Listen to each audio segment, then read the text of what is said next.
Yo, what's up mga troops? So ayun, may iba na naman tayo uli ngayon. Eto nga, may nag-message sa akin, isang teacher dun sa amin sa Santa Rita, Samar.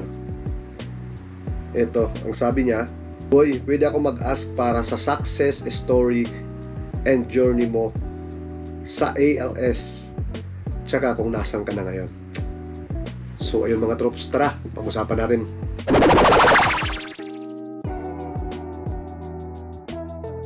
So ayun mga troops, bago ang lahat, maraming salamat muna sa lahat ng bumubuo dito sa ALS na to, sa ALS o sa Alternative Learning System. Lalo na kay Ma'am Gina Ortelio dyan sa Santa Rita, Samar, na siya talaga yung nag-aano nito dyan sa Santa Rita, Samar. So ayun, maraming salamat sa iyo Ma'am Gina sa mga opportunity na binibigay nyo para sa mga estudyante na makapasa nitong ALS. So ayun nga mga troops, sa mga hindi nga nakakaalam, hindi talaga ako actually nag-graduate ng high school. Nakapag-graduate lang ako ng high school dahil dito sa ALS na to o kaya itong Alternative Learning System na to. Alam nyo naman mga troops, sa mga nakakakilala sa akin, alam nyo naman kung gaano ako kambuting estudyante nun, di ba? Kung gaano ako kapasaway na estudyante nun. 3 years ako sa third year high school. Unang third year ko sa Santa Rita National High School. Second year high school pa lang ako, ang dami ko ng bagsak. Buti, napasang awa ako. Tapos pagka third year high school ko, malabo na talaga. Hanggang sa lumipat ako ng Tacloban, sa Leyte High, Leyte National High School, tsaka sa Leyte Colleges. Yun. Mula first year high school pa lang ako, medyo napapabarakada na. Tapos napapabisyo na. Pero, hindi naman talaga yung mga barkada yung dahilan kung bakit ako pabalik-balik, bakit ako bumabagsak sa school. Yung ibang mga tropa ko, nakakapasa naman. Sa akin lang talaga, kasi natatamad talaga ko minsan mag-aral, natatamad pumasok. May mga time na niyayaya ko ng mga tropa ko, mga barkada ko na pumasok na sa school. Pero ako hindi, naiiwan lang ako sa kantin mag-isa, buong maghapon. Hinayupak na yan, humihingi pa ng baon para pumasok, pero pala nasa kantin lang, minsan kumukupit pa ng hinayupak na yan. Hanggang dumating tong isang araw na to, na may nagsabi sa akin na try namin mag-exam ng ALS. So, first exam namin sa Calbiga, hindi ako pumasa. Tapos, pagka next year, ayun, may nagsabi na naman sa akin na subok ulit tayo. Ayun, pati ibang mga teachers na mga kakilala ko, sinasabihan ako na try ko mag-ALS. Tapos ayun nga, pagka next year, doon sa VCY Maso Sabanas, second take ko ng ALS. Sa awa ng Diyos, nakapasa. Tapos isa pa, sa medyo may mataas-taas na score na nakuha. So ayun, malaking pasasalamat ko sa ALS. Nalusutan ko rin yung high school. Kasi kung wala siguro, baka andun pa rin ako hanggang ngayon. Year 2011 nang pumasa ako sa ALS na yon. Tapos pagka 2012, nag-enroll ako kaagad sa culinary.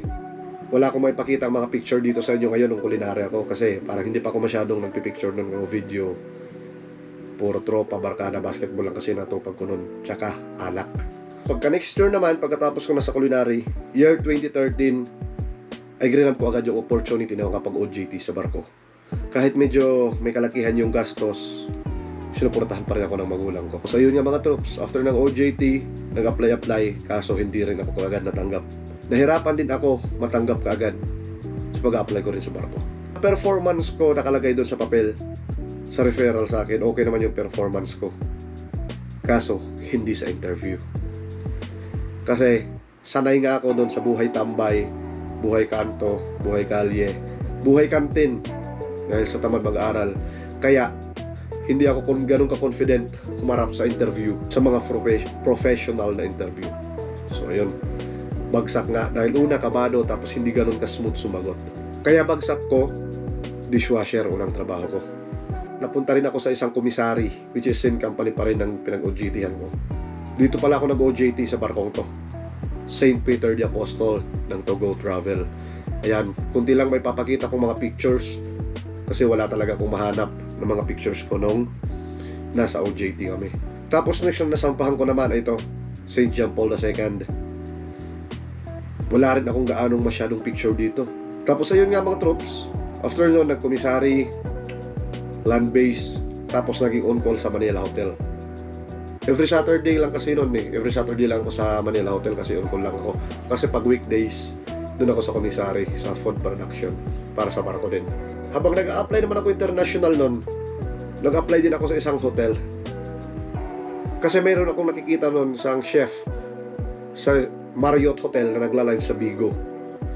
Tapos nagtanong-tanong ako paano mag-apply ko. Try ko lang daw. Tapos ayun, sinubukan ko, putik. Ang nilagay ko pa naman kung anong a-apply ako is sous chef. Sous chef. Pangalawa sa chef. Assistant. Second chef. Putik na yan. Nagtsambahan ko na ipas ako. Pero hindi ako tumuloy.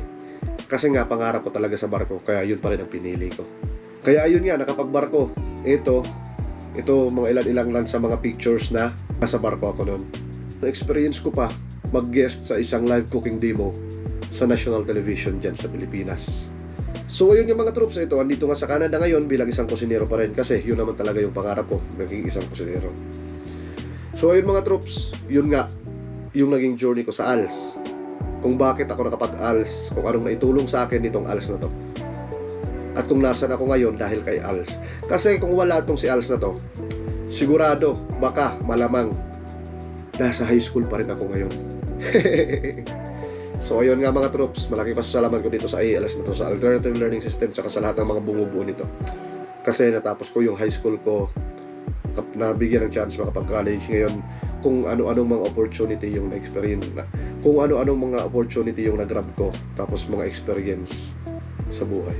So ayun mga troops, masasabi ko kahit gaano ka pasaway, kahit gaano ka ogag nung high school ako, nang dahil kay ALS, nabigyan ako ng pagkakataon. Kaya maraming salamat sa inyo ALS, sa lahat ng mga bumubuo dito. So ayun mga troops, hanggang dito lang muna. See you sa next video. Thank you. Have a good one.